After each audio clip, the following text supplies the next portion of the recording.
thank you so much for choosing this session that highlights the work of our students on John Carroll's campus to promote active peace building in our world.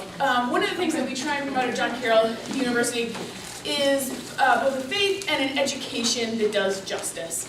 And so a number of our students have been engaged in thinking about peace, justice, human rights, not only in the classroom, but really taking that knowledge into the larger Cleveland community. So we have 3 students here today who have done work on prison reform, the criminal justice system, and so they're going to share with you some of their research and some of their advocacy and solidarity work that they've done locally here in the Cleveland community in an effort, one of the goals, to help build peace and stability in our local community. So I will let the students speak for themselves, but first up we're going to have Robin Goist. Robin Goist is a communications major and a senior at John Carroll. All right, thank you. All right, so let's kick it off here. These first couple slides, I just wanted to establish why reducing recidivism is a form of peace building in our communities. So this is from a speech written by Jeremy Travis, and he was thinking about what criminal justice policy would look like in the year 2036. And in taking on this assignment, he is tempted to paint a world full of peace and harmony, where lions and lambs lie together, and elected officials are wise and enlightened, and debates over crime policy are resolved rationally by referring to agreed upon principles, shared values, and scientific evidence. But I doubt this ideal world will exist in 2036. But we can still set lofty goals for ourselves. I hope that we can agree that in the next quarter century, we should aspire to create a crime policy that is both more effective and more humane. By more effective, I mean that we should respond to crime in ways that produce socially desirable results. Greater safety, less fear, less suffering, greater respect for the rule of law, and less injustice. And that we do so efficiently, investing our precious financial and human resources in ways that maximize the results we desire. By more humane, I mean we should respond to crime in ways that recognize the humanity of those victimized by crime, those arrested and convicted of crime, and others who experience the ripple effects of crime and our justice system. The affirmation of humanity, as I see it, incorporates values we hold dear in our democracy, such as equal protection of the laws, access to the rights guaranteed by our Constitution, and our fundamental belief in the dignity of the individual, which I think lies really at the heart of what all 3 of us have been involved with. And lastly, especially I think apt for this audience, and I need not detail for this audience the many ways our current reality falls short of those lofty goals. Too many victims have difficulty getting their lives back on track. Too often our police use excessive force, fail to follow legal dictates, and undermine respect for the rule of law. Our system of adjudication too often coerces defendants to act against their own self-interest and excludes victims from meaningful engagement. Our jails and prisons are frequently full beyond capacity and too often resemble human warehouses rather than humane places for reflection, rehabilitation, and restoration. Our response to crime is marked by racial disparities that belie our commitment to equal protection of the laws. And we have become a society with a growing population of individuals with records and prison experience, and a population that we marginalize through legal barriers and social stigma. And so a few questions that I just kind of came up with to keep in mind, these bigger picture questions of how can we hold these public institutions accountable, and how we as individuals can really advocate for those in the criminal justice system. So with that in mind, I'll turn it over to Kaylee. Perfect. Kaylee Wagner is a senior at John Carroll, majoring in sociology. Yes, I am. It's wonderful to see all of you. It's nice to see lots of familiar faces too. Like Robin just said, I'm Kaylee Wagner, a sociology major here at John Carroll, with a minor in peace, justice, and human rights. So both professors of mine are here, and then Dr. McAndrews, so I hope I do them some justice. But being a sociology major, I've taken a lot of wonderful classes, and I have a lot of statistics stored up that I could spew on command. So I could tell you 5% of the population is in the United States, but yet we have 25% of the population within prisons and jails. I could also tell you 1 in 3 black men will be tied to the criminal justice system in some way throughout their lifetime, whether they're on probation, parole, or actually serving some form of time. And I could also tell you about the 2/3 of youth that are in detention centers and how they're actually being held for nonviolent offenses. Luckily for all of you, I will not continue this. I'm going to actually speak to you for the next couple of minutes about a program that is very near and dear to my heart here at John Carroll, the Carroll Ballers, and how that's really transformed me, and I can say that the other people who have been involved with it as well.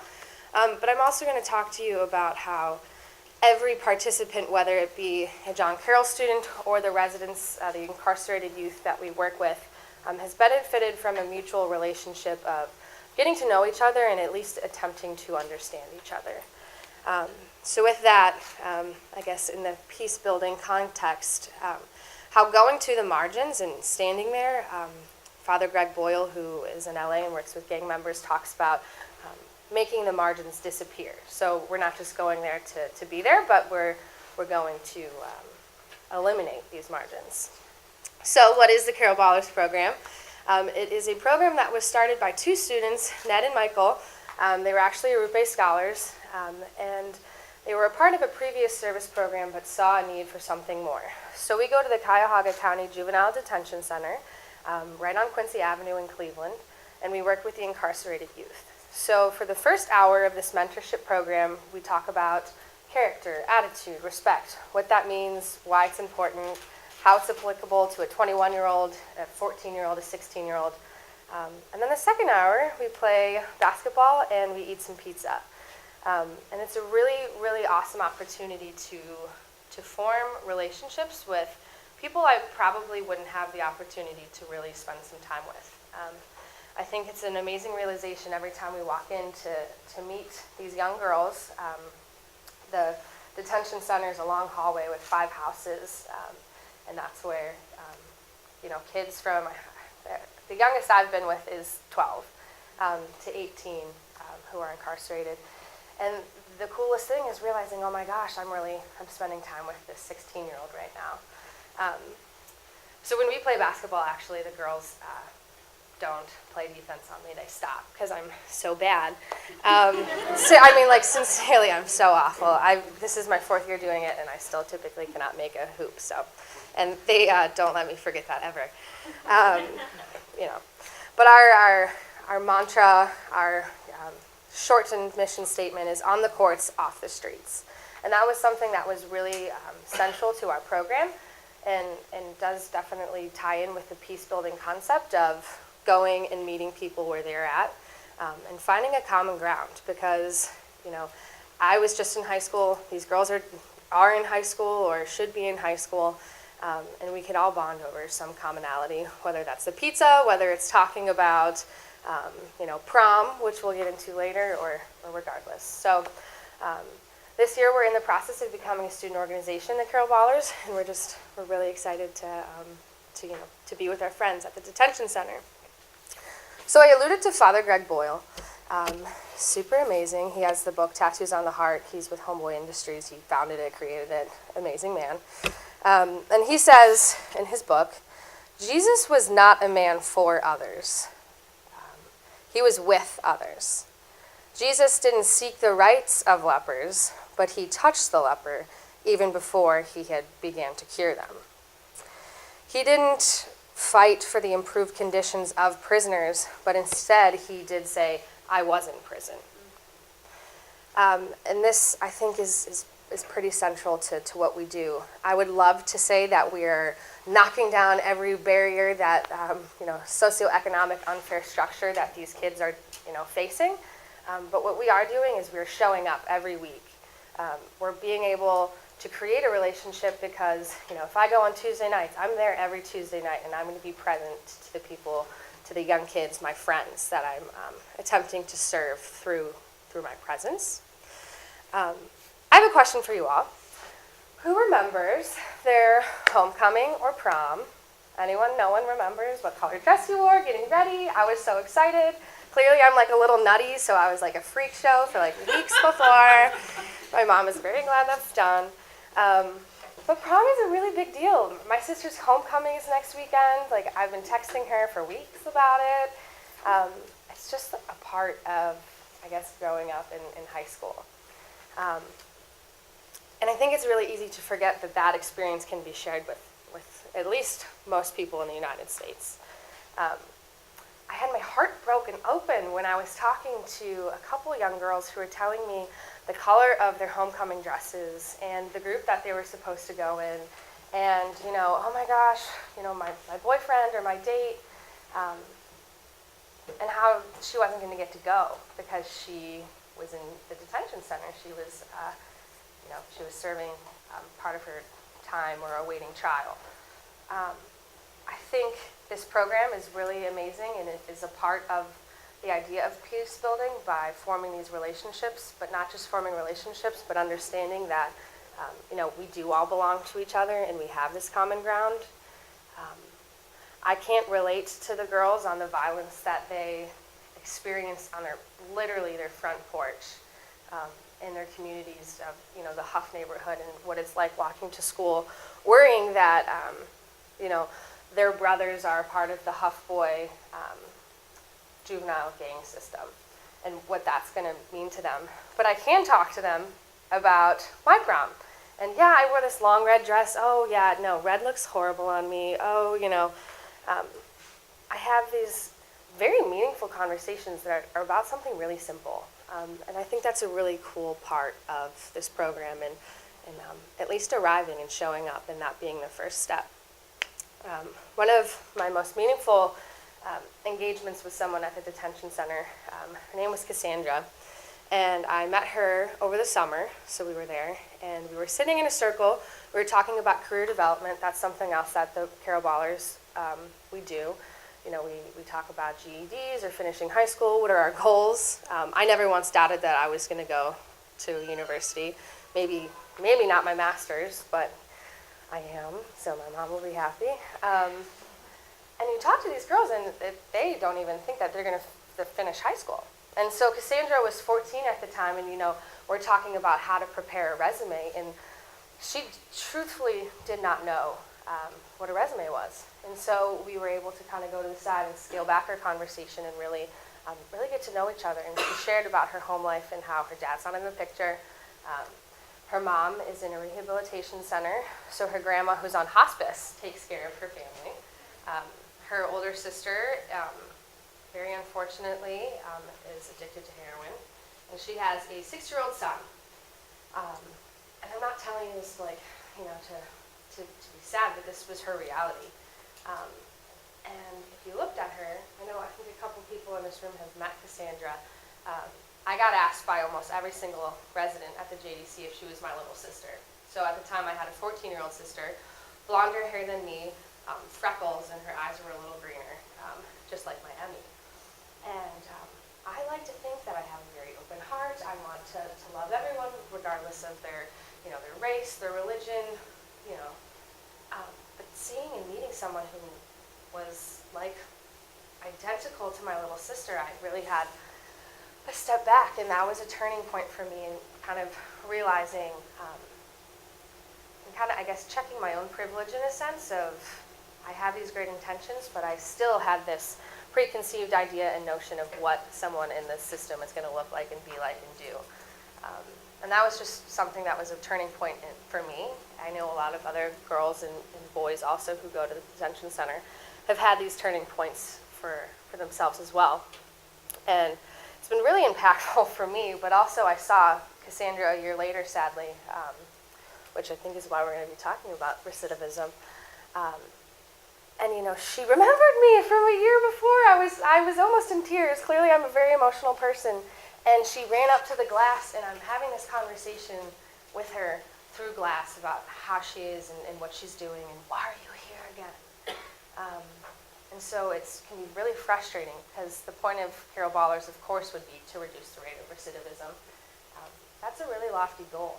So it is the point to form a relationship where a year later, a couple meaningful conversations still have an impact, and I'm still talking about it now. I'm wrapping up shortly, I promise. But Father Boyle continues to say, the strategy of Jesus is not centered in taking the right stand on issues, but rather in standing in the right place. It's with the outcast and those relegated to the margins. So my last story, we were at the detention center on election night. So we walked in this past November, and the girls were very nervous. They wanted to know what was going on. Oh, Kaylee, who'd you vote for? Like, what do you think's going to happen tonight? And this was the hardest session I've ever sat through. We sat in a circle and talked about their communities and what they have experienced. And, I know that I like to think I stand on the right side of wanting criminal justice reform and trying to be a voice for the voiceless and empowering these young girls. But I can't speak to what they have truly gone through. And so I was just able to be there and to stand at the margins in the very least.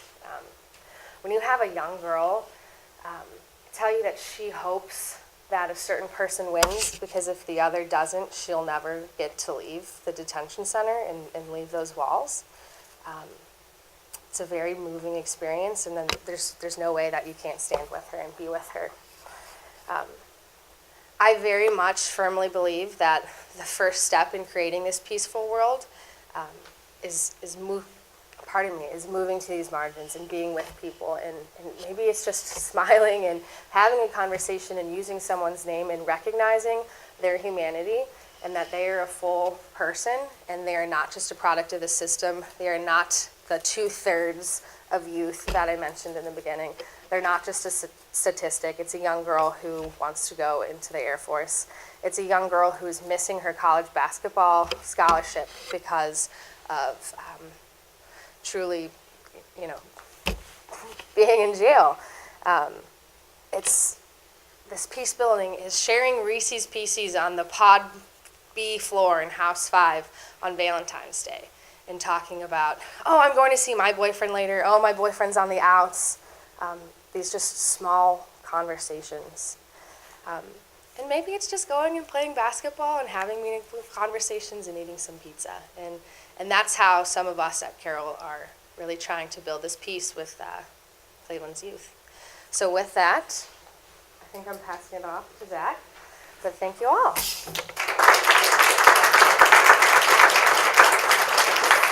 Zachary Thomas is a creative writing major here at John Carroll. Hi, can I have, whoa, my voice is gone. 2 volunteers. It's totally harmless. Okay, thank you. You come up, please. Oh, please come plumb. All right, so let's gather around really quickly here. Oh, okay. All right, so this is where we're going to this line here, this middle one. Actually, let's do this.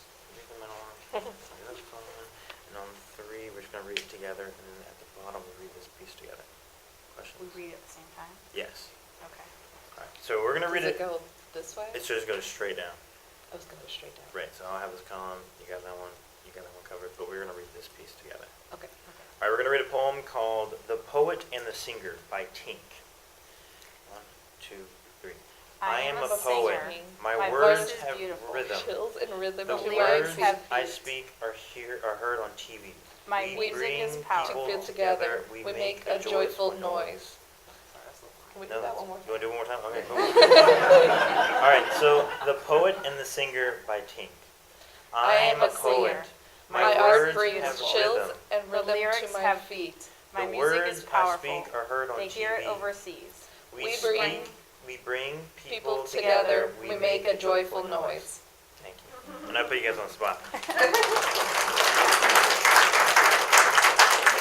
So this poem was actually written by a female resident of the JDC. I love following Kaylee into the segue. It really sets a good platform and foundation as to why and how writers and residents kind of got started. And so, of course, as you saw, it's really not easy to come up here and kind of like speak someone else's words or write a poem in general. Do you have any writers in the room? Okay, well, I mean, of course you, but it's as you can tell, I mean, it takes a lot to open up yourself, because I want to talk about a few things that Kaylee kind of touched on, which is this humanity piece, your voice, and then like creativity and critical self-reflection. So, how did Writers and Residents get started? It started actually in the service learning course, my like sophomore year, and I had my first time hearing about Carol Ballers, and I was really intrigued as to what kind of facilitation are they having with like creativity. Like for me, when I'm going through something, it really helps if I write, like just general thoughts or a story or a poem to really just release the kind of emotions that I have inside. And so that wasn't really what was going on. I was like, oh, that'd be super cool. Like this is literally my thoughts on it. Like it'd be super cool if we had like a workshop in there. Like I was just like really ambitious about the whole thing. But so when you're like asking other people, like, oh, do you think this is a good idea? Like they're like, yeah, it's brilliant. You should do this. So like I had to build up the courage to really get to a point where, 4 of us now are in charge of the program. We run it by ourselves with our advisors, but where we had to pilot it. So what that looked like was, we go down there, have an introduction of the piece or just like a quick writing like exercise, and then what the theme or topic of that day was. So sometimes it's letter writing, sometimes it's poetry from like Emily Dickinson we did letters one time to like Martin Luther King, James Baldwin. What we try to do is pair something that's like really scholarly to something more modern, contemporary. So we see, like, if I'm reading Shakespeare in the lens of also alongside of like a famous rapper like Kendrick Lamar, something that's tangible for them, but also that they can get them critically thinking, both like educational wise, but like it's like modern and relatable. And so moving forward, the spring was actually our first time we actually had the whole 10 weeks of service with Riders in Residence. And so what that looked like, just go for one day for like an hour and a half at the facility, and I said we go to the whole like session.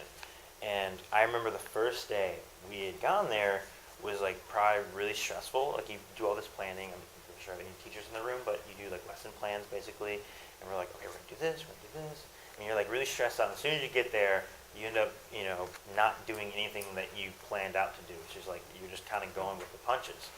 Some laughs because you know what I'm talking about. So, but it was incredible because I remember leaving, and the men are like, are you guys coming back? When are you guys coming back? And I was like, yeah, we'll be back next week. Like that's a good sign that they really wanted us to be there. So over the course of 10 weeks, we're building relationships with them, like through literature. That's the mediator here. So we're talking about certain works. We're seeing what themes we can pick out from. But we're also saying, how does that relate to us? So prompts as to, well, what is like some major regrets that you've had, or best advice that you've ever heard, or who you would want to write a letter to that you haven't heard from in a long time, or general aspects of that. And I remember another time, Dr. Metros was here for this too. We did a letter writing session, and that went over my expectations because we were like, oh, like, do you guys write great letters? And they were like, yeah, I write letters all the time. And I was like, really? Like, who do you guys write your letters to? And of course they write letters to like their family, but primarily to like their loved ones. And I'm not talking about like their mom, like you get those too, but they're like girlfriends and like people that they're trying to talk to. And we're like, what? Like, what is going on? And they're actually like schooling us on like how you like spice up a letter and like kind of details you put in there. So it made the whole workshop really, really unique because we were learning from them, which I think, all of us can attest to. We try to go in these spaces and we're not definitely like not going to be a superior figure saying, well, I can teach you a few things. It's merely just a collaborative effort. And I think that's, the beauty of any creative workshop. You're just in there bringing in certain resources to work together. So gradually, as we were working on some of these workshops, we focus on certain things as their voice. And we try to tell the men that, it's really difficult to tell someone they have a voice when they're in a facility where their voice isn't really accounted for or recognized. And I think what transcends that are the poems in this chapbook, which is our advocacy piece that we have at the end. So throughout the 10 weeks, we kind of collect works that they want to keep, or we'll take it or copy it, that whole process. And then towards the end, we're like, okay, listen, we want to come up with a chapbook to really make sure you guys' voices are heard and recognized. And so, we had like a workshop session of like how to polish certain things and that whole piece. But really, when it comes to your voice, it's only yours. No one else can have the same experience as you and what you have gone through. And I think that really resonated for them, especially if someone else is going to read and recognize your work. So I'll read one more piece. It's called A Change It Will Be by D.L. The pain and the struggle, the death of my uncle, the hate, the despise, me doing all this time. I think of my mother and what she has done. Picture her crying at a funeral of her son. I see my future, it doesn't look right. I got a lot of anger that leads to fights. I try to do right but often fail. Don't want the rest of my life in jail. A lawyer, a doctor is what I could be. A life of no worries, forever free, and changing the lives around me. A change, one day it will be. Thank you.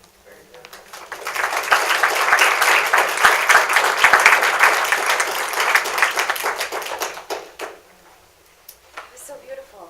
Okay.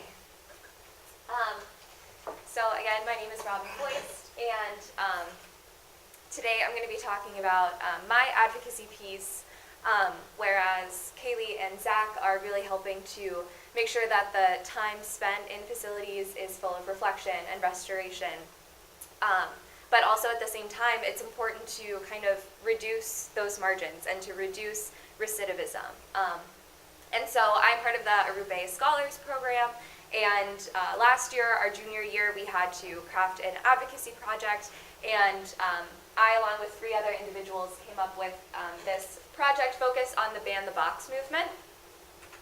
So again, we were inspired, really frustrated with the levels of recidivism in our country, the amount of people going into the system who wind up back in the system, and the barriers that they face even when they get out, the things that lead them to go back into the system. And one of those things are the boxes that you'll find on applications. So has everyone seen these fun little questions on job applications, housing applications, even education for schools? It's, have you been convicted or found guilty of a crime or a felony? And there's a movement called Ban the Box to try to eliminate that question, or at least push it back in the process, in an application process. And so Hawaii had banned the box for both public sector and private sector jobs in 1998, which is super progressive. There are quite a few states who have done it, but none to the extent of Hawaii. And since they've done that, recidivism has decreased by more than half, which is really incredible. So clearly an effective way to try to reduce recidivism is getting rid of this question on applications. And part of the reason why I particularly was interested in this issue is because I got arrested for protesting. So I have a pretty minor, disorderly conduct thing on my record. So when I, apply for internships or, try to get a lease for my apartment, I have to check yes, but I explain oh, it was just this little thing. Hasn't really negatively impacted me that much. Just definitely makes me more conscious and aware of people where that's not the situation for them, that having to check yes on that box is actually a huge setback for them. I feel like all too often for employers, if they see that there's a box checked yes, that the applicant can't even get their foot in the door for an interview. And so, especially since John Carroll has a really impressive business school, the Boler School of Business, we decided that our advocacy project would be best served if we really targeted students and tried to educate students. At first, we were considering going to various local area businesses and trying to get them to ban the box, which I would love to do if we had a little bit more time and resources. We just decided to take a different route with it. We targeted business students, but especially human resources majors, because they're going to be the hiring managers someday, the voices in the room making these decisions and potentially being able to advocate for people with records in the private sphere. Especially because ban the box laws, very often it's easier for the policy to ban the box for public sector jobs. That's how it is in Ohio, for example. But as far as that private sector, it can be a little bit harder to navigate, which is why we tried to go through that through the business students. And so this was our flyer, and so even if students couldn't make it to our panel, they were still able to see some facts and figures about recidivism.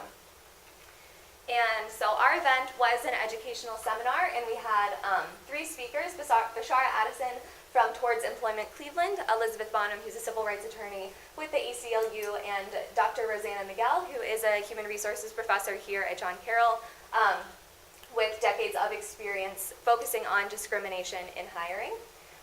And we also did entrance and exit surveys for everyone who was there, seeing how much they learned, but also how their attitudes shifted through the presentation.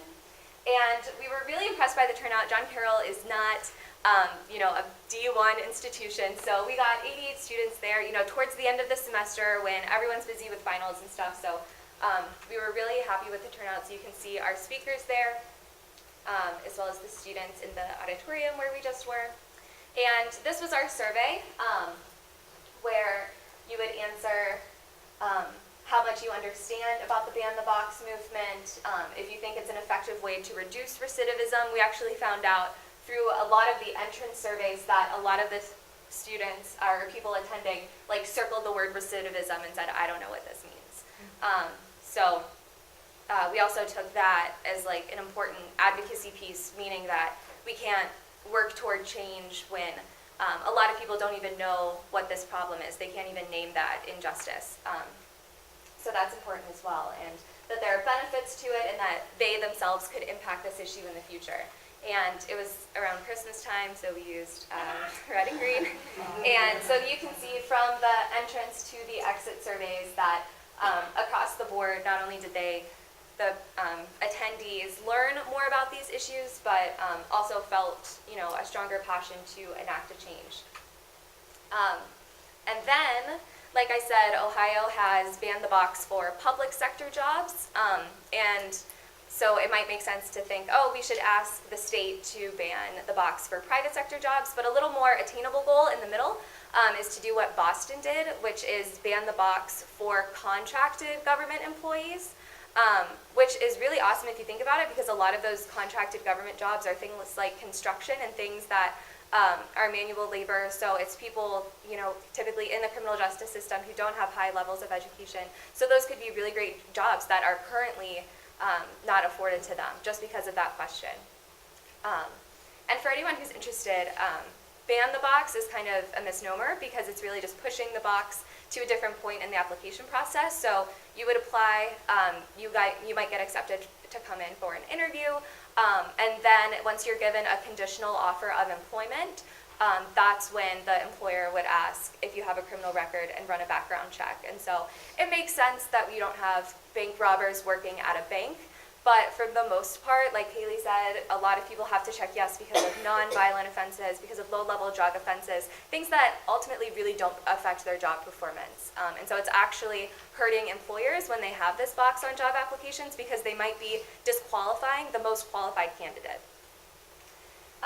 And so we wrote up letters to John Kasich that almost everybody there signed, and we were able to send them off, about 70 letters to Governor Kasich asking him to ban the box for contracted government jobs.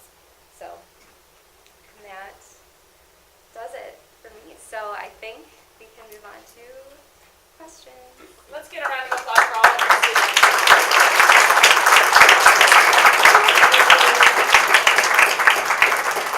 Great job. It's an inspiration to work with our students always, I think, as we know. Are there any questions that people have for any of the presenters? Robin, I have a question for you. Sure. I'm delighted you're doing this, but have you looked at John Carroll's hiring processes? I'm pretty sure we have box. Yeah, I'm pretty sure we have two. That was something we talked about as well. And we have it also for students who apply to John Carroll. And I thought that would, I take issue with that as well, but no, that wasn't a focus of our project. But it could be. Of course, yeah. For the next generation of students in the audience. Yeah. Go ahead. I also, Robin, had a comment and a question. Thank you so much. I really appreciate it.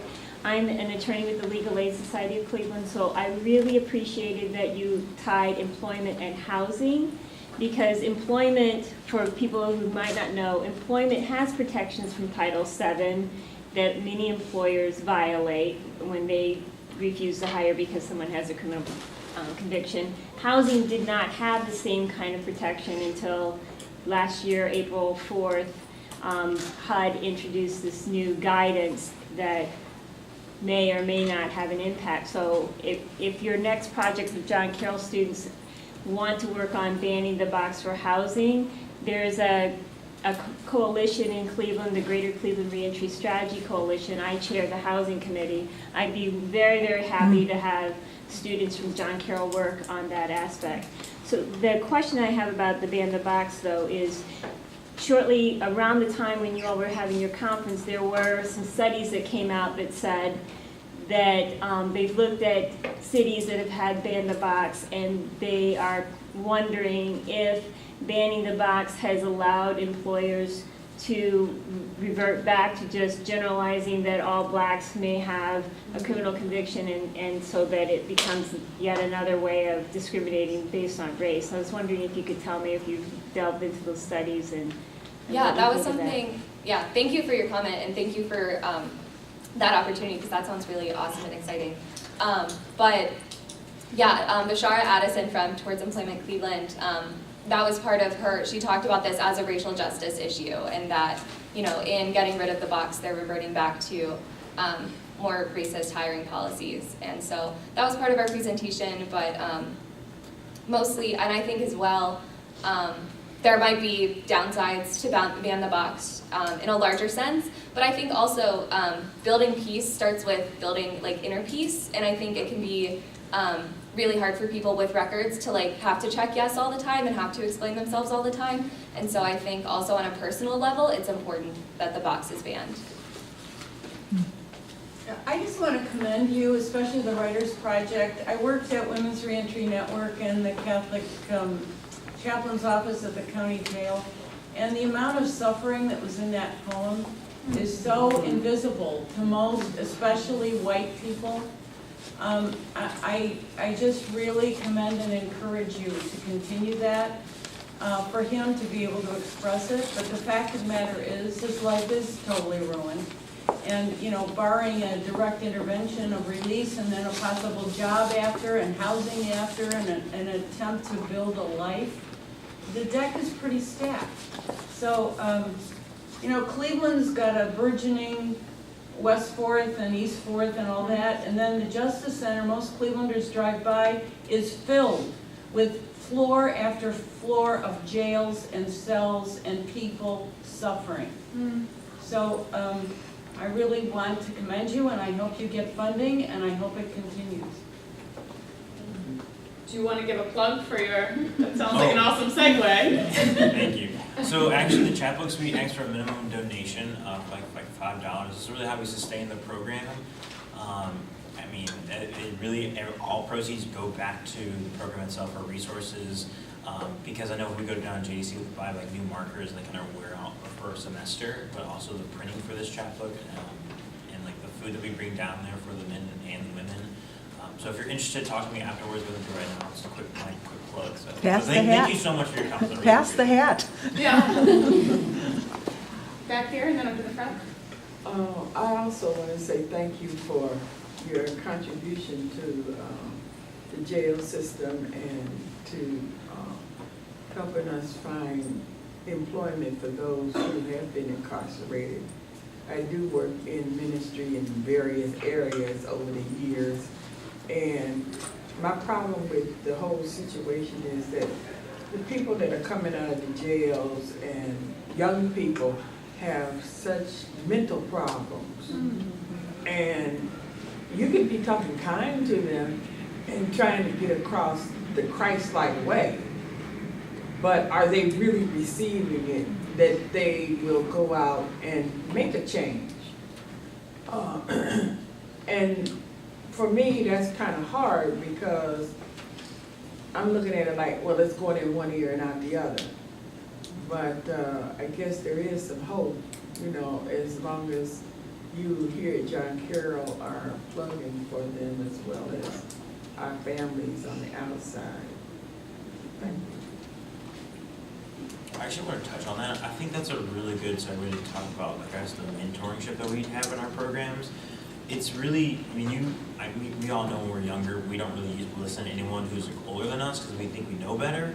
So I think when it comes from someone our age, and we're talking about our similar experiences, how I'm, 20 and you're 18, but we're not so far apart in two different environments, that really opens up their mind as to, wow, like, what have I done and what can I do to change my circumstances? And I think that's the piece that really gets them fired and energized to when they leave, they don't want to come back. They want to contact us and continue the mentoring and continuing to change their environment in the way they think from before. So I thank you for saying that. Yes, and I just want to commend all of you again. Having been in the juvenile court as a magistrate for 27 years, we had nothing like this when I was there. I've been retired for 11.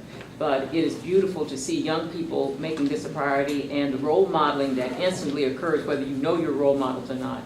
It is very valuable. And so again, I just commend you. Anything that you can do to spread the word, to get support financially and otherwise, certainly continue to do that. Do you have that booklet out? Yes, outside I have a bunch to here. be sold? Okay. Maybe a student question? Yeah. I was just wondering, so also spending time at the JDC, I know that a lot of them talk about how when you're in the JDC, you have these programs that are trying to help, but as soon as you leave, you're going back to the environment that you were in prior. And I was just wondering if you guys have any suggestions on kind of if you could have 4 more years at Carroll, which no one wants that tuition on your plate, but if you could have 4 years of an experience, what would a program be that would be kind of fixing the environment they're coming back to? It's a very powerful question.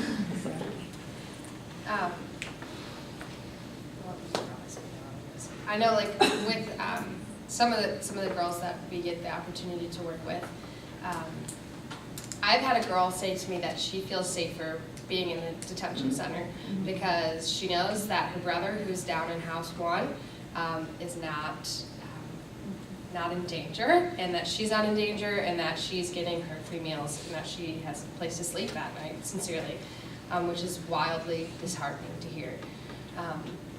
And I think we can see, they base the private prisons and how many they're going to build off of 3rd grade reading levels.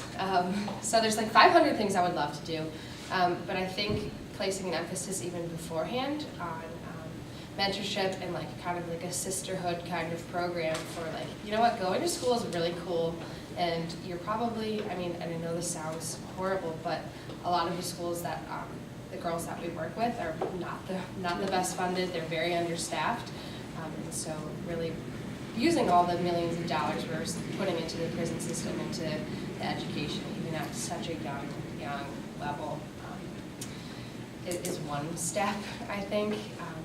I don't know how I can make such a big, vulnerable group of people feel safer.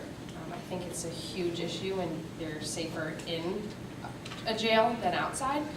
But I think education would be a great start, and getting this friendship and relationship built beforehand, being a role model and friend beforehand, and I think that'd be a good way to start. I too want to commend all 3 of you.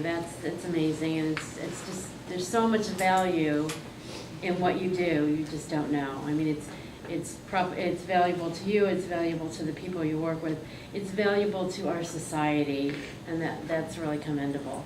I also want to comment on a comment that this gal over here had said about mental health care.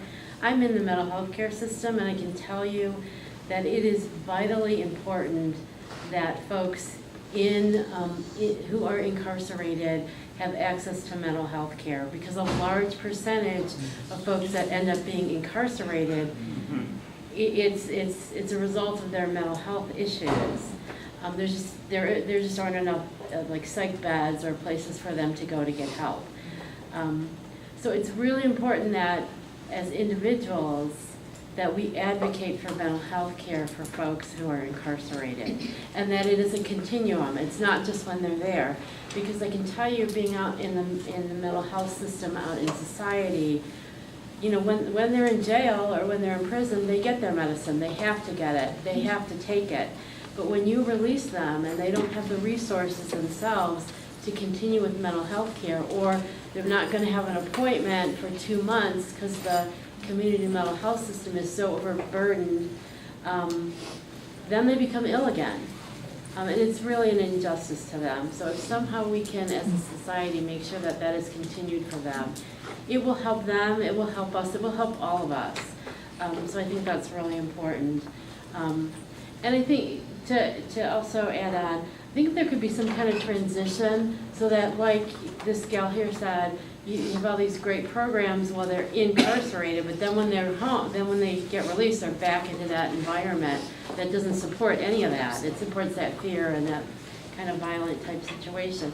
There was some kind of transition thing that if you were incarcerated, that those programs could continue for you, and you could get that support so that you have a better success rate. That's what I think. And that's one piece that I would love to, if I had 4 more years, to further develop with the Carol Ballers and writers as well. We do have people that reach out to us, and so specifically with the men, you know, we work with 30 girls. Disproportionately, there's a lot more young men in the detention center. And they'll, you know, I don't know how many times I say when we leave, you know, email us at the Carol Ballers, just you can Google our name when you're on the outs. Like, I would love to do whatever I can.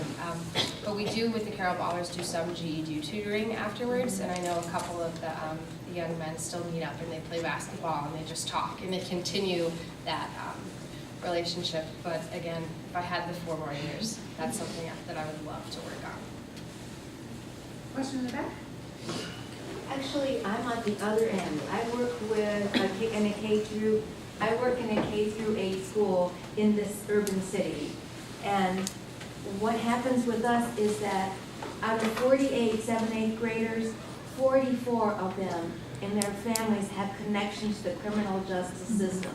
So it's like so normal to have someone in prison or to have someone in jail or to have an older brother or sister going in and out. And so what we're trying to do is to help them see that it doesn't have to be a part of life.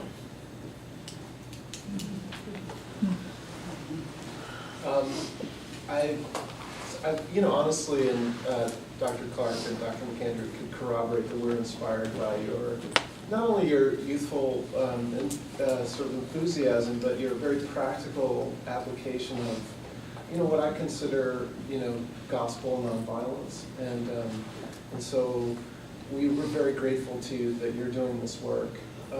One thing that I would love to see the programs around the JDC and ODYS do is to introduce kind of critical race theory to these young men and women, because I think they really need to be empowered to understand that their individual fate is not just theirs, and that there are all sorts of systems and structures of oppression which are leading them there, and that this might be a way for them to move beyond. I think individual responsibility is, of course, always important, and character building is, of course, very important. But for them to be able to be empowered with a sense of all of the ways in which their fate has been kind of pushed down a particular alley. And so that's my wish for you as the programs continue to evolve and develop, that they can begin to see their fate is not an individual fate or an individual failing, as much as a kind of a failing which involves all of us on some level. And so that's just a comment on the question. Have you thought about incorporating some of those kind of ways of thinking? I'd be great, because I know a lot of our discussions end up there. We'll start really broad, and then we're talking about very heavy things and how, different structures have led them to where they are. So it's a wonderful opportunity. I'll just answer that in response to a story, just really quickly. I don't know how we're time, just stop me. It's super brief.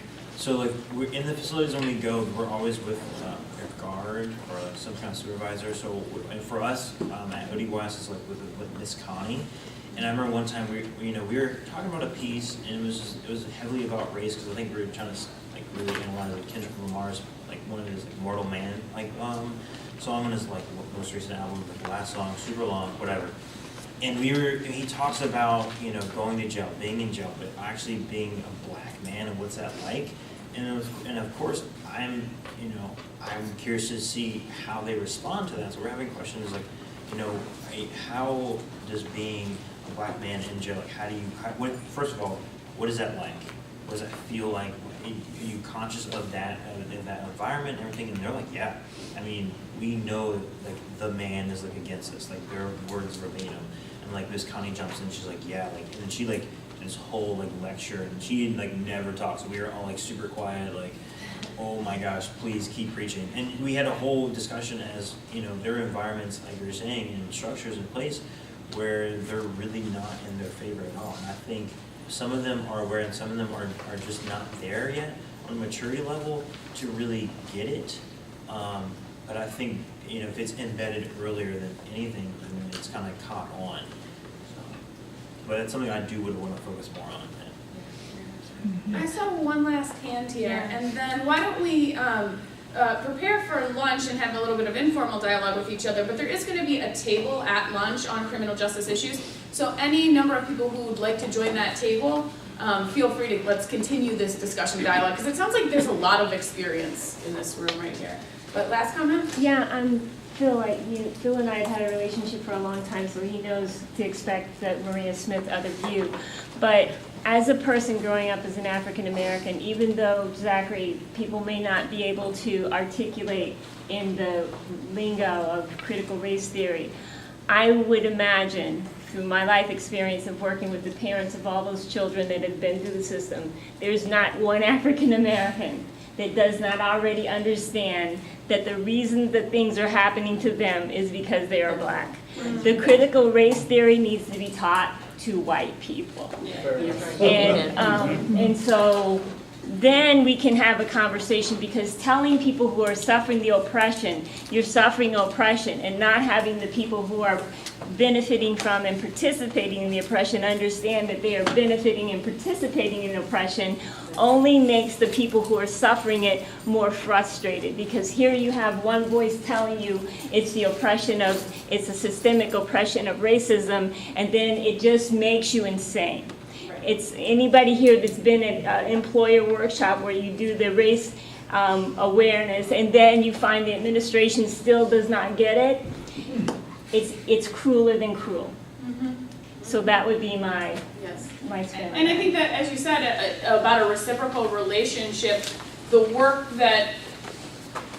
benefit that our students gain from seeing a world outside of this campus, and then preaching to the other people on this campus about why this is an issue, why you should care, why we should think about these social issues together. So I think that's a good point to end on, and let's continue the discussion at lunch.